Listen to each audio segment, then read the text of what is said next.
Hello' guys, আশা কৰোঁ আপোনালোকে ভালে আছে। মোৰ ভাল বুলি ক'ব নোৱাৰি, মোৰ গাটো বহুত বেয়া লাগি আছে। তাৰমানে বাহঁতৰ ঘৰত সেইদিনাখন থাকোঁতেই গাটো বহুত বেয়া হৈ গৈছিলে, আৰু বায়ে মানে মানুহজনক মাতি দিলে, মাতি পিনে মোক মানে পঠাই দিলে ডক্টৰক দেখাবলৈ। আৰু ডক্টৰক দেখালোঁ মানে গেছৰ টেবলেট দিলে আৰু এটা লিকুইড এটা দিছে খাবলৈ। লিকুইডকেইটা দিছে খাবলৈ। এইখিনি দৰৱ আৰু এটা গেছৰ কাৰণে এটা লিকুইড এটা দিছে। আৰু আজি মানে হেৰিৰ কাৰণে দিছিলে, এটা আল্ট্ৰাচাউণ্ড এখন কৰিব দিছিলে আৰু টেষ্ট এটা কৰিব দিছে। সেইটো কাৰণে আজি আমি যাওঁ ওলাই, আৰু মোৰ মূৰটো ঘূৰাই ঘূৰাই আছে। মানুহজনেই বাকী গোটেই কামখিনি কৰিলে, ৰাতিপুৱা ৰুটি চুটিও বনাই দিলে, আৰু ঘৰৰ কাম যিখিনি কৰিবলগীয়া আছে গোটেই কামখিনি মানুহজনে কৰিলে। এতিয়া মই যাওঁ, টেষ্টকেইটা কৰাই লওঁ, ব'লকচোন যাওঁ। তাত মানে লিভাৰ টেষ্টটো কৰিলোঁ, আৰু আল্ট্ৰাচাউণ্ডখন কৰিবলৈ হেৰি কৰা চব দি থৈ আহিছোঁ কাগজ পত্ৰবোৰ, আৰু সেইখন কৰিবলৈ মানে দিনৰ 1টা বজাত মাতিছে। আকৌ পিছবেলা দিব লিভাৰ টেষ্ট কৰিলোঁ যে, সেইখন ৰিপৰ্ট দিব পিছবেলা 3টা বজাত। তেতিয়ালৈকে এতিয়া মানে ভাত পানী একো খাবলৈ মনা কৰিছে, আৰু দুঘণ্টা তাত কি কৰিম বহি থাকি। মই সেইকাৰণে ঘৰলৈকে গুচি আহিলোঁ। ডিঙিটো শুকাই গৈছে বহুত। আৰু আহোঁতে ডালিম আৰু আম লৈ আহিলোঁ। এয়া আম আৰু ডালিম লৈ আহিলোঁ। এতিয়া ডালিম এটাকে খাওঁ, আমখিনি ধুনীয়াকৈ ওলাই যায়। বেলনা বাৰী এডাল দি এনেকৈ মৰিয়াই দিলে ইমান কষ্ট কৰি দিব নালাগে আৰু।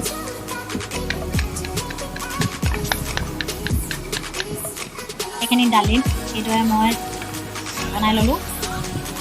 অতি সহজতে হৈ যায়, ইমান কষ্ট নহয়। মই এনেকৈয়ে চিকনাই লওঁ। নহয়, ডালিমবোৰ এটা এটাকৈ চিকনাই দিবলৈ বৰ হাতত দুখ পাওঁ। আপোনালোকে ট্ৰাই কৰি চাব, এইদৰে চিকনালে 5 মিনিটো নালাগে, পটককৈ হৈ যায়।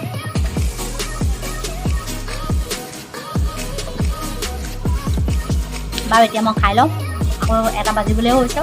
12টা হ'লেই মই অকণমান ৰেষ্ট লৈ লওঁ, তাৰপৰা 1টা বজাত ওলাই যাম, বাকীখিনি চাই পেলাই। এইটো আহি গ'ল মোৰ পাৰ্চেল এটা। ক'লোঁ মই দিছিলোঁ চুইদাৰযোৰ কটনৰ 504 টকাত, 2 টকা অৰ্ডাৰ দিছিলোঁ। পাই গৈছোঁ, আহকচোন চাওঁ কেনেকুৱা আহিছে কাপোৰযোৰ।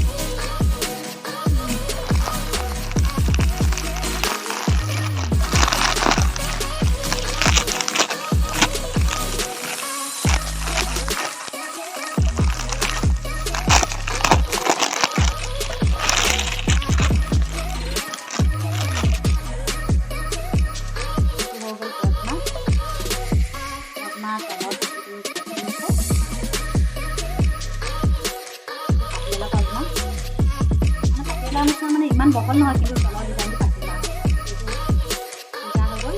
হাতত ডিজাইন মৰম লাগিছে কাপোৰযোৰ, পূৰা কটনৰ হয়। 504 টকাত 504 টকাত আৰু মানে বহুত ধুনীয়া দিছে আৰু। মই ঘৰৰ পৰা আহি ইয়াত টেষ্ট কৰি মেলি ল'লোঁ। এতিয়া আমি দেখাই মেলি আহিলোঁ, ঘূৰি আহি আছোঁ। বৰষুণ পাই গ'ল, এতিয়া বাকীখিনি ঘৰত পাতিম, ব'লক। ঘৰলৈ আহি পালোহি। এয়া হৈ গ'ল, এয়া মোৰ ৰিপৰ্ট কাৰ্ড। আল্ট্ৰাচাউণ্ড কৰিলোঁ। এইখনৰ পৰা এতিয়া গম পালোঁ যে মোৰ বোলে পেটত বোলে পাথৰ।